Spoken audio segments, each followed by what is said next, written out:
Berdasarkan proses pendidikan, pendidikan itu adalah suatu kegiatan yang melibatkan interaksi antara pendidik dan peserta didik dalam suasana nilai-nilai kebudayaan suatu masyarakat atau suasana lingkungan belajar yang didasarkan pada nilai-nilai kemanusiaan. Maka dari itu, pendidikan tidak lepas dari 5 aspek, yaitu kejiwaan, kebudayaan, kemasyarakatan, norma-norma, dan kemanusiaan. 5 aspek ini tidak dapat dipisahkan satu sama lain karena dalam prosesnya saling keterkaitan dan saling terintegrasi. Nah, landasan psikologis pendidikan mengkaji atau menganalisis apa saja dasar-dasar psikologis yang harus dipelajari, yang harus dicari untuk dijadikan landasan teori dan praktik dalam pendidikan. Karena kita sebagai guru atau tenaga pendidik seringkali dihadapkan pada permasalahan bagaimana caranya agar siswa dapat belajar dengan efektif dan bagaimana caranya agar siswa dapat mengembangkan dirinya secara maksimal. Ingat, salah satu tujuan pendidikan adalah mencerdaskan kehidupan bangsa, bukan hanya mencerdaskan satu individu atau satu kelompok siswa saja, tapi mencerdaskan seluruh bangsa, yakni bangsa Indonesia. Dan kecerdasan yang dimaksud di sini bukan hanya meningkatkan kecerdasan intelektualnya saja, tapi juga kecerdasan spiritual, kecerdasan emosional, dan kecerdasan sosial, juga kecerdasan lainnya. Maka dari itu, kita sebagai guru atau pendidik perlu memahami dasar-dasar psikologis, behavioristik, dan bagaimana cara pengaplikasiannya dalam pendidikan. Proses pendidikan berlangsung antara pendidik dan anak didik dalam bentuk pergaulan. Nah, baik secara individual maupun secara kolektif ya. Pergaulan itu tidak selalu dalam bentuk face to face, seperti dalam keluarga ataupun dalam sekolah, melainkan dapat terjadi dengan mempergunakan surat menyurat seperti telepon, radio, televisi, maupun cybernetik ya, atau yang biasa kita sebut dengan internet. Nah, tidak setiap pergaulan mempunyai sifat pendidikan. Sebagai contoh kecil ya, orang tua menyuruh anaknya membeli rokok atau membeli minuman keras. Nah, pergaulan dan pendidikan adalah hubungan antara dua pihak yang mempunyai maksud yang disengaja untuk mempengaruhi anak didik, sehingga anak didik tersebut berkembang menuju ke kedewasaan. Nah, proses pendidikan tidak bisa langsung menghasilkan kondisi kedewasaan, karena proses kedewasaan itu adalah suatu proses yang berlangsung terus-menerus tanpa putus-putus. Pinjam 200.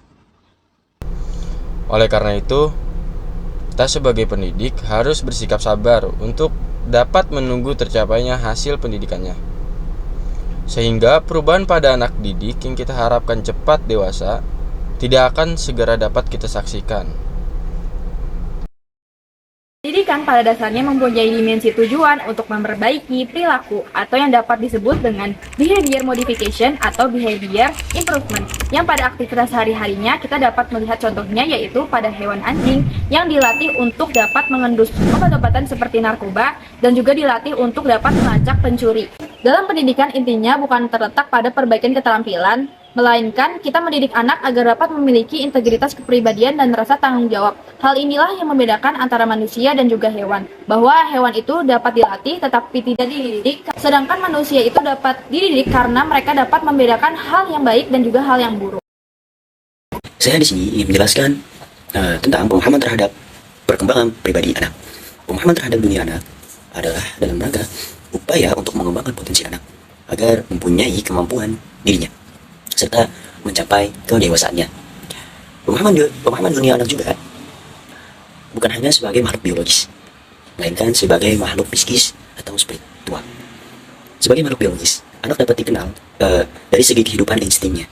Misalnya, insting mempertahankan diri, insting seks, insting berkelahi, insting lari, dan berasosiasi kepada orang lain. Sedangkan dari aspek psikisnya, anak dapat dikenal dari berbagai dimensi kehidupan kejiwaannya, seperti motivasinya, emosinya, kognisinya, serta kehidupan psikomotoriknya.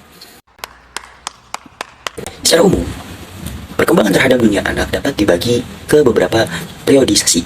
Yang pertama, anak bayi. Yang kedua yaitu kanak-kanak. Yang ketiga yaitu anak sekolah. Dan yang terakhir, usia remaja. Pada setiap pertumbuhan, biasanya anak mempunyai kekhasan tersendiri, karena ada dimensi-dimensi tertentu yang menonjol. Baiklah, sini saya ingin memaparkan atau menjelaskan dari periode pertama sampai dengan periode terakhir.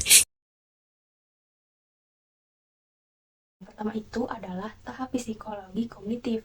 Nah, menurut Jan Piaget, beliau itu membagi 4 tahapan dalam perkembangan kognisi dari anak-anak hingga remaja.